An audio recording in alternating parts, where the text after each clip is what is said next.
नमस्कार, मैं शालिनी और आप देख रहे हैं नेशन 9 टुडे, आम जनता की आवाज। आइए बढ़ते हैं आज की बड़ी खबर की ओर। ट्रंप की हमास को चेतावनी, बंधक रिहा करो वरना मारे जाओगे। जिन लोगों की हत्या की उनके शव सौंपे, नहीं तो आपका काम खत्म हो जाएगा। अमेरिकी राष्ट्रपति डोनाल्ड ट्रंप ने हमास को चेतावनी दी है कि सभी बंधकों को अभी रिहा करें, बाद में नहीं। जिन लोगों की आपने हत्या की है उनके शवों को तुरंत लौटाएं, नहीं तो आपका काम खत्म हो जाएगा। केवल बीमार और विकृत लोग ही शवों को रखते हैं। आप बीमार और विकृत हैं। व्हाइट हाउस ने बुधवार देर रात कहा कि गाजा बंधकों के मुद्दे पर अमेरिका और हमास के बीच कतर की राजधानी दोहा में सीधी बातचीत हुई। व्हाइट हाउस की प्रेस सचिव कैरोलीन लेविट ने कहा था कि चर्चा से पहले इजराइल से भी बात की गई थी। इजरायली पीएम बेंजामिन नेतन्याहू के कार्यालय ने इस वार्ता की जानकारी दी। इजरायली अधिकारियों का कहना है कि गाजा में अभी भी करीब 24 जीवित बंधक हैं। इनमें एक अमेरिकी नागरिक एडन अलेक्जेंडर भी शामिल है। इनके अलावा कम से कम 35 अन्य लोगों भी शामिल हैं। बीबीसी के मुताबिक इस चर्चा की खबर सबसे पहले मीडिया हाउस एक्सियोस ने दी थी। इसमें कहा गया कि दोनों पक्ष अमेरिकी बंधकों की रिहाई के साथ साथ युद्ध खत्म करने के लिए एक व्यापक समझौते पर चर्चा कर रहे थे। व्हाइट हाउस की प्रेस सचिव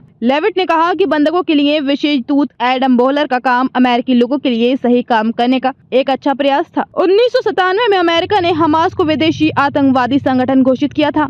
28 साल बाद ये पहली बार है कि अमेरिका और हमास के बीच डायरेक्ट बातचीत हुई है। गाजा के उग्रवादी संगठन हमास ने 27 फरवरी की सुबह 4 इजरायली बंधकों के शव लौटाए थे।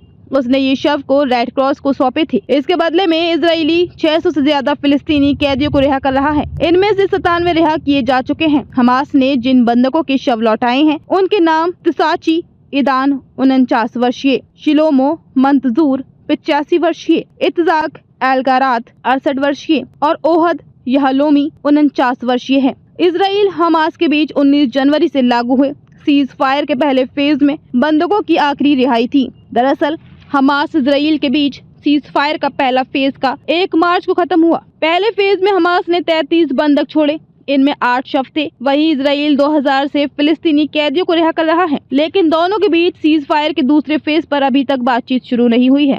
इजराइल ने पिछले हफ्ते हमास की तरफ से लौटाए गए 2 बच्चों एरियल बिबास, कैफिर बिबास और उनकी मां शिरी बिबास के शव को दफनाया। बंधक बनाए जाते वक्त एरियल की उम्र 9 महीने और कैफिर की उम्र 4 साल थी। कैफिर हमास की कैद में सबसे कम उम्र का बंधक था। इजराइल और फिलिस्तीन के बीच कैदियों की अदला बदली की ये डील 3 फेज में पूरी होगी। इसमें 42 दिन तक बंधकों की अदला बदली की जाएगी। 19 जनवरी से 1 मार्च तक गाजा में पूरी तरह से युद्ध विराम रहेगा। हमास 33 इजरायली बंधकों को रिहा करेगा। इजराइल रोज अपने एक बंधक के बदले 33 फिलिस्तीनी बंदियों को रिहा करेगा। हर एक इजरायली महिला सैनिक के बदले 50 फिलिस्तीनी बंदियों को रिहाई मिलेगी। कहा गया था कि पहले फेज के 16वें दिन यानी 3 फरवरी तक सब कुछ ठीक रहा तो दूसरे फेज की योजना पर बातचीत शुरू होगी। इस दौरान हमला नहीं किया जाएगा। जिंदा बचे हुए बाकी बंधकों को रिहा किया जाएगा। हालांकि बातचीत अभी तक शुरू नहीं हो सकी है।